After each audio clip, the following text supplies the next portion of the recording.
প্রিয় দর্শক, মাওলানা গিয়াসউদ্দিন তাহেরের সাথে ব্যক্তিগতভাবে আমাদের কোনো বিরোধ নেই, কোনো বিদ্বেষ নেই, কোনো শত্রুতা নেই। আমরা কোনো আলেমের নাম ধরে সমালোচনা করার সম্পূর্ণ বিরোধী। আমরা কখনো কোনো আলেমের নাম ধরে সাধারণত সমালোচনা করি না।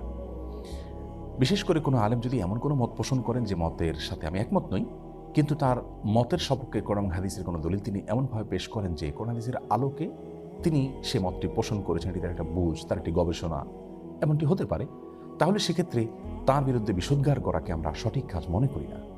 কিন্তু গানে গানে এখানে মাওলানা গিয়াসউদ্দিন তাহের সাহেব যে কথাগুলো বললেন, আল্লাহর দনরা সুলকে দিয়া গেলেন আল্লাহ গায়ের হইয়া, আল্লাহর দনরা সুলকে দিয়া গেলেন আল্লাহ গায়েব হইয়া, রাসূলের ধন খাজা পাইয়া, রাসূলের ধন খাজা পাইয়া শুইয়া আছে আজ মেরে, কেউ ফিরে না খালি হাতে, খাজা তোমার। গানে গানে এখানে তিনি যে কথাগুলো বলেছেন, এ কথাগুলো যদি একজন ইমানদার মানুষ বলেন, বিশ্বাস করেন, তাহলে তিনি সঙ্গে সঙ্গে বেঈমান হয়ে যাবেন, সঙ্গে সঙ্গে তিনি ইসলাম থেকে খারিজ হয়ে যাবেন। তার সঙ্গে আর একজন মুশরিকের, একজন হিন্দুর কোনো পার্থক্য থাকবে না যদি তিনি এই গানের কথা মানাগুলোকে বিশ্বাস করেন। কারণ এখানে সুস্পষ্টভাবে আল্লাহর সঙ্গে শিরকে আকবর হয়, বড় শিরক হয়, এরকম কথা রয়েছে। এখানে বলা হচ্ছে যে আল্লাহর ধন রাসূলকে দিয়ে আল্লাহ গেলেন গায়েব হইয়া।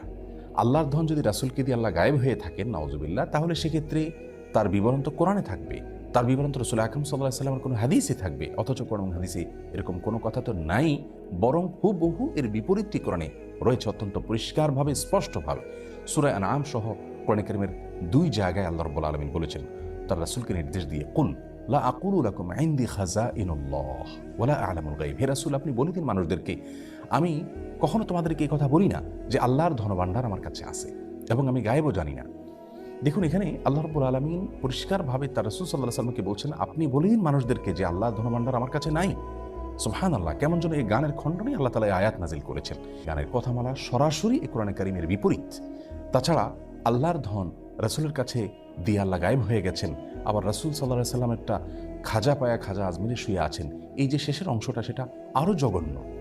কারণ আল্লাহ রাব্বুল আলামিনের ধনভাণ্ডার যেখানে রাসূল আকরাম সাল্লাল্লাহু আলাইহি ওয়াসাল্লামের কাছেই নাই, সেখানে খাজার কাছে কোত্থেকে আসবে? আবার খাজার তোর দরবারেতে কেউ ফিরে না খালি হাতে, এই যে কথা বলা হচ্ছে, খাজার দরবার থেকে কেউ খালি হাতে ফিরবে না। খাজা কি কাউকে দেওয়ার কোনো ক্ষমতা আছে?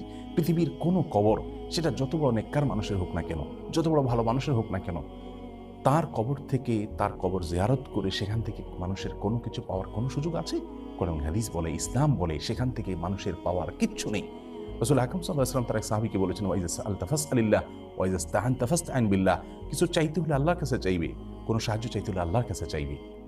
কোনো কবর, কোনো মাজার, এখানে কি কোনো কিছু চাওয়া যাবে না? প্রতিদিন আমরা সালাতের প্রত্যেক রাকাতে সূরা ফাতিহা তেলাওয়াত করে থাকি, সেখানে আল্লাহ আমাদের শিক্ষা দিয়েছেন বলার জন্য, ইয়্যাকা না'বুদু ওয়া ইয়্যাকা নাস্তাইন। হে আল্লাহ, আমরা আপনারই শুধু ইবাদত করি এবং আপনার কাছেই শুধু সাহায্য চাই।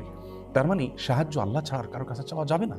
সেখানে খাজার দরবার থেকে কেউ খালি হাতে ফিরে না, সেখানে যে চাওয়ার জন্য আমাদেরকে নির্দেশ দেওয়া হচ্ছে, নির্দেশনা দেওয়া হচ্ছে। গানের এই কথামালা, এগুলো গিয়াসউদ্দিন তাহের সাহেব আবৃত্তি করেছেন। সেখানে আল্লাহ রাব্বুল আলামিনকে একরকম নিষ্ক্রিয় প্রমাণ করা হলো যে আল্লাহ গায়েব হয়ে গেছেন রাসূলের কাছে দায়িত্ব দিয়ে, তার কাছে ধনভাণ্ডার দিয়ে। অথচ আমরা জানি আয়াতুল কুরসিতে আল্লাহ রাব্বুল আলামিন বলেছেন যে আল্লাহু লা ইলাহা ইল্লা হুয়াল হাইয়ুল কাইয়্যুম লা তাখুযুহু সিনাতুন ওয়া লা নাওম। আল্লাহ তাআলা চিরঞ্জীব, আল্লাহ তাআলা চিরঞ্জীব এবং তার কখনো তন্দ্রা আসে না। রাসূল আকরাম সাল্লাল্লাহু আলাইহি ওয়াসাল্লাম হাদিস থেকে বোঝা যায় আল্লাহ রাব্বুল আলামিন কিভাবে পৃথিবী কন্ট্রোল করেন। কোরআনে কারীমে আল্লাহ বলেছেন, ইউদাব্বিরুল আমর, আল্লাহ রাব্বুল আলামিন সমস্ত বিষয়গুলোকে কন্ট্রোল করে, নিয়ন্ত্রণ করে, সবকিছু আল্লাহ তাআলার হাতে। সেখানে এ ধরনের শিরকি কথা একজন মুসলিমের মুখ থেকে কখনো বাহির হতে পারে না। একজন আলেম তো অনেক পরের কথা, একজন ওয়াইজ বা বক্তা তো অনেক পরের কথা। আরেকজন বক্তা তার পীরের কারামতি বলতে গিয়ে তিনি আল্লাহ রাব্বুল আলামিনের যে পাওয়ার, আল্লাহ রাব্বুল আলামিনের যে শক্তি, সেটা তার পীরের জন্য সাব্যস্ত করেছেন। আমি হযরত কিবলা আলমের সামনে তো গোটা কায়নাত আমার হাতের সামনে, এজন্য আমি কোন বলে এটা ফায়াকুন হয়। আল-ইয়াযু বিল্লাহ, একজন মানুষের ঈমান হারা হওয়ার জন্য, কাফির হওয়ার জন্য একথা যথেষ্ট। একথা যথেষ্ট একজন মানুষ বেঈমান হয়ে যাওয়ার জন্য। আল্লাহ রাব্বুল আলামিনের ক্ষমতা হলো তিনি কোন বললে হয়ে যায়, এটা আল্লাহ রাব্বুল আলামিনের পাওয়ার। কোরআন কারীমের 8 জায়গায় আল্লাহ রাব্বুল আলামিন এই কথা বলেছেন বিভিন্নভাবে। সূরা ইয়াসিন আল্লাহ রাব্বুল আলামিন বলেছেন, ইন্নামা আমরুহু ইযা আরাদা শাইআন আন ইয়াকুলা লাহু কুন ফায়াকুন। আল্লাহ রাব্বুল আলামিন কোনো কিছু চাইলে কোন বলেন, এরপর জিনিস অটোমেটিক হয়ে যায়। সূরা বাকারা 117 নম্বর আয়াতে আল্লাহ বলেছেন, বাদিউস সামাওয়াতি ওয়াল আরদ ওয়া ইযা কাযা আমরান ফাইন্নামা ইয়াকুলু লাহু কুন ফায়াকুন। আল্লাহ রাব্বুল আলামিন আসমান এবং জমিনের নবমণ্ডল এবং ভূমণ্ডলের সৃষ্টিকর্তা। তিনি কোনো কিছুর ফায়সালা করলে, কোনো কিছু সৃষ্টি করতে চাইলে তিনি কুন বলেন, এরপরে সেটা হয়ে যায়। এরকম 8 জায়গায় আল্লাহ রাব্বুল আলামিন বলেছেন একই কথা। এটা আল্লাহ রাব্বুল আলামিনের শানে শুধুমাত্র খাটে। আল্লাহর কোনো নেককার বান্দা, আল্লাহর কোনো প্রিয় মানুষ বা পৃথিবীর কারোর যদি এরকম কোনো পাওয়ার তার জন্য সাব্যস্ত করা হয় যে তিনিও কোন বললে হয়ে যায়, তাহলে তাকে তো আল্লাহর সমকক্ষ সাব্যস্ত করা হলো। অথচ আমরা কোরআন কারীমের আয়াত স্পষ্টভাবে জানি যে লাইসা কামিথলিহি শাই, আল্লাহর অনুরূপ, আল্লাহর সমকক্ষ আর কেউ নেই। আমরা সূরা ইখলাস, সূরা কুল হুয়াল্লাহর মধ্যে পড়ে থাকি, ওয়ালাম ইয়াকুল লাহু কুফুয়ান আহাদ, আল্লাহর সমকক্ষ আর কেউ হতে পারে না। সুতরাং কোনো পীর বা বুজুর্গের হাতে কোনো পাওয়ার রয়েছে, তিনি কোন বললে সবকিছু হয়ে যায়, এরকমটা যদি কেউ বিশ্বাস করেন, তাহলে সঙ্গে সঙ্গে তিনি বেঈমান হয়ে যাবেন, ঈমান হারা হবেন, মুশরিকে পরিণত হবেন, শিরকে আকবরে লিপ্ত হয়ে যাবেন। আর শিরকে আকবরে লিপ্ত হওয়ার পর কেউ যদি তওবা ছাড়া মৃত্যুবরণ করেন, আল্লাহ রাব্বুল আলামিন তার সেই গুনাহ কখনো মাফ করবেন না, এবং শিরকে আকবরে লিপ্ত হওয়ার কারণে তার পেছনের সমস্ত নেক আমল বরবাদ হয়ে যায়। আল্লাহ রাব্বুল আলামিন কোরআনে কারীমে তার রাসূল সাল্লাল্লাহু আলাইহি সাল্লামকে বলেছেন, লাইন আশরাকতা লা ইয়াহবাতান্না আমালুক, যদি আপনি শিরকে লিপ্ত হন আপনার সমস্ত আমল বরবাদ হয়ে যাবে। কথাগুলোকে যারা সায় দিবেন, এগুলোকে যদি কেউ বিশ্বাস করেন, তাহলে সেক্ষেত্রে তারাও ঈমানদার হারা হবেন। এই যে শত শত হাজার হাজার লক্ষ লক্ষ মানুষ তার দ্বারা বিভ্রান্ত হওয়ার সম্ভাবনা রয়েছে, এবং এটা ঈমানের প্রশ্ন। এই জায়গায় আমরা আর চুপ থাকতে পারছি না, এখানে আমাদেরকে কথা বলতেই হচ্ছে। আমি আমার ভাই মাওলানা গিয়াসউদ্দিন তাহেরের প্রতি বিনীতভাবে আরজ করতে চাই, প্রিয় ভাই আমার, ঈমানের প্রশ্ন আমাদেরকে আল্লাহর কাছে যেতে হবে। আমরা অন্য যাই করি না করি, অন্তত ঈমান হারা হওয়ার মতো কথা, শিরকে আকবর হওয়ার মতো কথা থেকে আমাদের বেঁচে থাকা উচিত। আল্লাহ রাব্বুল আলামিনের ভয়ে অন্তত আপনি তওবা করুন এবং আল্লাহর কাছে ফিরে আসুন, এবং আপনার এই কথাকে আপনি প্রত্যাহার করুন।